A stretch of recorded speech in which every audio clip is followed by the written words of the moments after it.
कल्याण गोल्डी मंत्रा से। और आज हम मिलेंगे सर्कल प्रधान करनाल से, जिन्होंने मीटिंग में भाग लिया सीए साहब के साथ। क्या तारीख की थी जी, बताओ? 16 तारीख की मीटिंग थी जून में। तो उसमें क्या डिसीजन लिए सीए साहब ने और क्या डिमांड रखी, जो सर्कल प्रधान है, सभी जो यूनियन के प्रधान हैं पूरे हरियाणा के, तो उन्होंने क्या डिमांड रखी, तो उनके बारे में इनसे जानेंगे। और कितने फैसलों पर जो साइन करे सीए साहब ने और कितने आगे करने की उन्होंने कहा है, और आगे जो भी फैसले होंगे उन पे क्या डिसीजन लेंगे। तो सीधे चलते हैं सर्कल प्रधान के पास। सबसे पहले तो स्वागत है प्रधान जी आपका। धन्यवाद। तो क्या कुछ मीटिंग में रहा और कितने आपने मुद्दे उठाए, और उन मुद्दों पर कितने सीए साहब ने माने और कितने की आगे करने की हाँ भरी, तो उसके बारे में क्या कहना चाहोगे?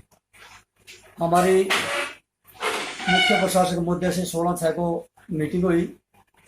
तो इस मीटिंग में हमारे 25-26 पॉइंट थे, जिन पर सीए साहब सारे पॉइंटों पर, सारे बिंदुओं पर सकारात्मक दिखाई दिए। काफ़ी मांगे उन्होंने मानी है और कुछ पर कुछ समय मांगा है। जो 2-3 मांगे उन्होंने उसी टाइम पूरी करी। उन मांगों में जो डेलीगेट पावरें थी, जो पावरें पहले विड्रा कर ली थी सीए साहब ने, उन्हीं से डीडीओ पे पावर ना होने की वजह से, जैसे मेडिकल बिल थी, मेडिकल बिल हमारे छोटे छोटे वो एडमिनिस्ट्रेटर के पास जाते थे, 10-10 हज़ार का हो चाहे 5 हज़ार का हो, वो पावरें नीचे डीडीओ एक्शन साहब को, स्टेट ऑफिसर को दे दी गई हैं। उस चिट्ठी पर साइन सीए साहब ने उसी दिन कर दिए। और डीसीआरजी केस जो ऊपर जाते थे उनको भी 4th क्लास के लिए एक्शन साहब को, 3rd क्लास के लिए एससी साहब के लिए, और बाकी जो छुट्टियां के लिए सैंक्शन होने के लिए केस ऊपर जाते सेक्रेटरी ब्रांच में, उसको भी नीचे करने के लिए, मतलब जो पावर जैसे पहले थी हाँ जी, सीए साहब के आने ज्वाइन करने से पहले वो एज इट ऐसी कैसी कर दी गई है। हाँ जी, और एक तो सबसे मेन मांग हमारी यही थी कि जिससे कर्मचारियों को काफी परेशानी होती थी। हाँ जी। और एक हमारा जो पानी की बिल ब्रांच है, इसका ठेका दिया हुआ था कंपनी को, काफी करोड़ों रुपए का ठेका था। हाँ जी, जिससे कर्मचारी काफी खुश नहीं थे, का मतलब काफी पैसा बर्बाद ऐसे होता था। कर्मचारी भी खुश नहीं थे इससे। तो हाँ, उससे कर्मचारी भी खुश नहीं थे, क्योंकि पानी के बिल ब्रांच से संबंधित कर्मचारियों को मान ली इधर उधर दाएं बाएं सर्वे ब्रांच में या रिकॉर्ड रूम में या कलर का काम करने के लिए लगाया हुआ था, जो कि वो कार्य उनकी भी समझ से बाहर था। पब्लिक तो काफी दुखी थी उनसे। हाँ, उनसे पब्लिक काफी दुखी थी। और वो कार्य के लिए सीए साहब से हमने पहले भी ये मांग उठाई थी, और सीए साहब ने अब की बार यहाँ हमारे को यह आश्वासन दिया कि हमने कंपनी का ठेका आगे से रद्द कर दिया है, और आगे से हमारे जो भी मीटर रीडर है, मीटर इंस्पेक्टर है, बिल डिस्ट्रीब्यूटर हैं, उनसे हम अपना बिल ब्रांच का काम करवाएंगे। इसके लिए हमें कुछ पढ़े लिखे जरूरत जो नौजवान हैं उनको हमें चाहे डीसी रेट पर या सोशल उसमें आउटसोर्सिंग से हमें उनको रखेंगे, या जो कंपनी वाले इस टाइम काम कर रहे हैं उनमें से कुछ बंदे भी रखने का प्रावधान है अगर हाँ। वो साथी काम करने के लिए तैयार होंगे तो वो हमारे हुदा की तरफ से हमारे बिल ब्रांच में काम किया जाएगा। और एक हमारी मांग थी कुछ कर्मचारियों की कि पानीपत डिवीजन को रोहतक सर्कल में ऐड करने बारे। उसके लिए काफी दिनों से ये था कि उनका रोहतक में एडमिनिस्ट्रेटर रोहतक बैठता है पानीपत वालों का, और एससी करनाल बैठता है, जिससे कर्मचारियों को काफी मतलब भागदौड़ करनी पड़ती थी, कभी करनाल आने के लिए, कभी भी रोहतक।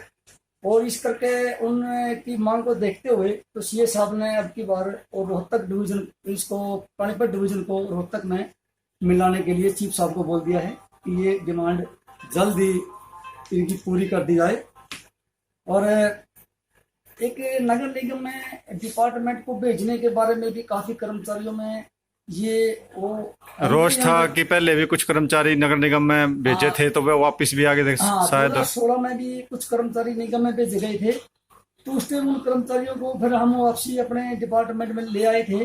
बहुत भागदौड़ करनी पड़ी, कर्मचारियों को काफी परेशानी का सामना करना पड़ा। तो हमने ये मांग उठाई थी कि अपने कर्मचारियों को अगर निगम में कार्य चला जाता है तो हमारे को यही एडजस्टमेंट कर रहे हैं, ज्यादा ही ज्यादा कर्मचारी हमारे ये एडजस्ट हो। तो सीए साहब ने इस बात को मानना है कि फिलहाल तो कोई जाने का तो प्रावधान नहीं है, लेकिन चीफ इंजीनियर ने कहा है कि वाटर सप्लाई सीवरेज वाला काम का प्रपोजल चला हुआ है, उसमें उनको कार्य देंगे, लेकिन ज्यादा से ज्यादा अपने कर्मचारियों का एडजस्टमेंट करेंगे। ये नहीं कि ठेके के कर्मचारियों को हम मान लें इसमें कि यहाँ काम कराएं और हमारे सरकारी कर्मचारियों को निगम में भेजें। तो ये सीए साहब ने इस बात पर भी आश्वासन दिया है कि ऐसे नहीं है, अगर कोई कैटेगरी को ज़्यादा बचती है तो उसको नीचे जूनियर कर्मचारी को भेजेंगे और बिल्कुल सेवा शर्तों के साथ भेजेंगे उसको। ऐसा नहीं है कि मान ले कोई कल को कर्मचारी को वहाँ दिक्कत हो, जो भी लाभ यहाँ हुडा के कर्मचारी को मिलता है ऐसे ही वहाँ भी मिलेगा, जो भी फैसिलिटी उनको मिलेगी।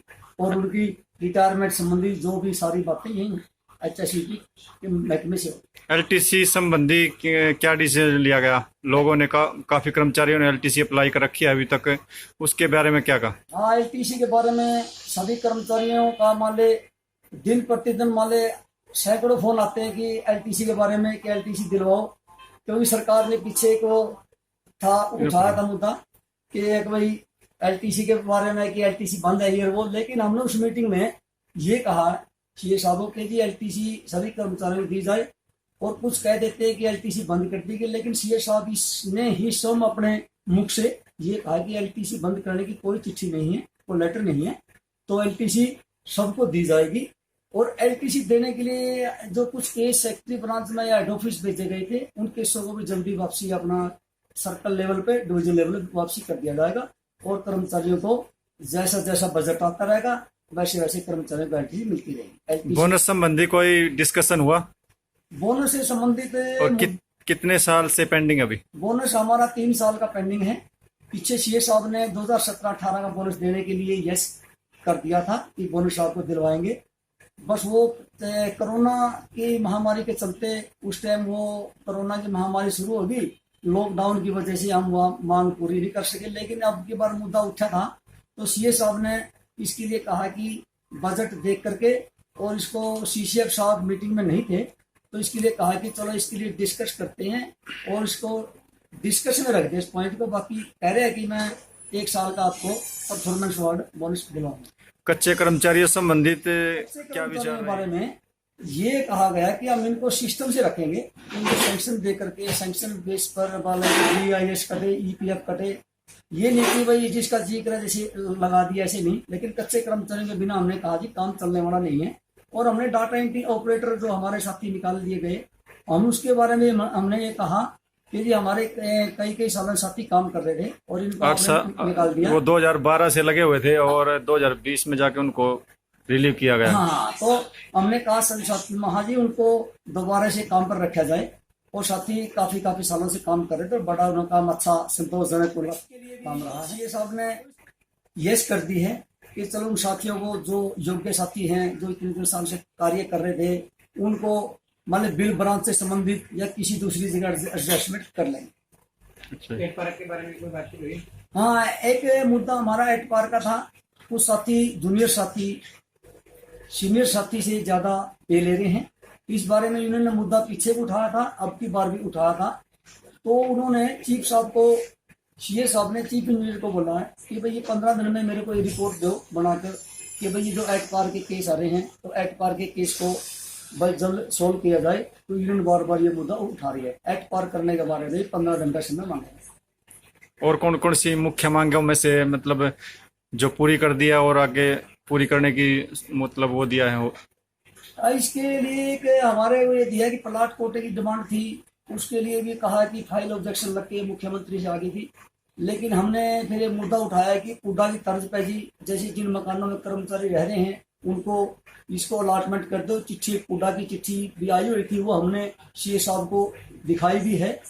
वो कह रहे कि चिट्ठी चलो इसका भी प्रपोजल बना करके सरकार को भेज देंगे, अगर ये सिरे चढ़ता है या आपकी हियो की स्कीम है, मान ले कर्मचारी को प्लाट या फ्लैट देने का सीए साहब ने वादा किया है कि भाई इसको मान ले हमें या हियो का फ्लैट देंगे या पुडा की तर्ज का अगर जो जिसमें कर्मचारी बैठे हैं वो मकान उसको अलॉट करने का उसका जो खर्चा है वो। कर्मचारी कम्युनिटी सेंटर संबंधी, हाँ, कम्युनिटी सेंटर संबंधी मांग थी। कर्मचारियों को इसमें छूट मिलती थी कि 500 रुपए में हम अपना शादी का फंक्शन पार्टी वगैरह जो भी हम बुक करवाते थे, वो पीछे जब से ये ऑनलाइन सिस्टम किया उसके बाद वो पूरे पैसे कर्मचारी से दिए गए। वो यूनियन ने पीछे सीए साहब से जो मीटिंग ली थी, सीए साहब ने उस मीटिंग में इसका हल कर दिया गया है, उसकी चिट्ठी आ गई है, उसको 1000 रुपए रेंट कर्मचारी के लिए कर दिया गया है। तो वो ऑलरेडी पहले ही सीए साहब ने ये मांग हमारी मान ली थी पिछली मीटिंग में। और एक जो पिछली मीटिंग में हमने मुद्दा उठाया था पेंशन फंड के बारे में कि हमारा पेंशन फंड में पैसे की बहुत ज़्यादा कमी हो रही है और कर्मचारी हर महीने रिटायरमेंट हो रहे हैं, तो सीए साहब ने हाँ हमें आश्वासन दिया था कि 10 करोड़ हर महीने हम पेंशन फंड में जमा करेंगे।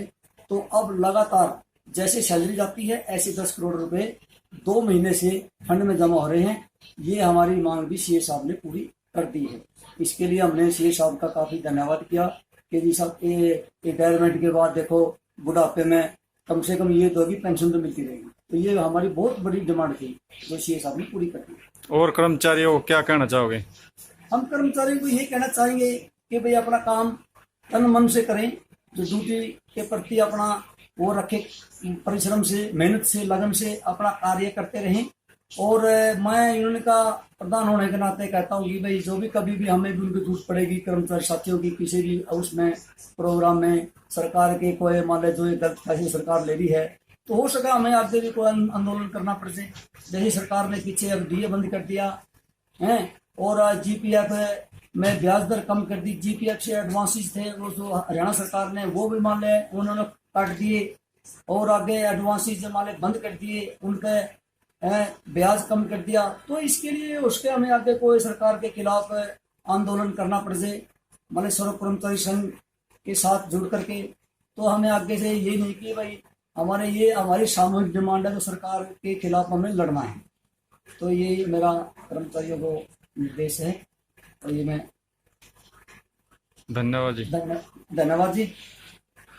भाई वीडियो ने ज़्यादा से ज़्यादा शेयर करें, लाइक करें, सब्सक्राइब करें और जितने भी कर्मचारी हैं भाई सबके पास इस वीडियो को पहुंचाएं।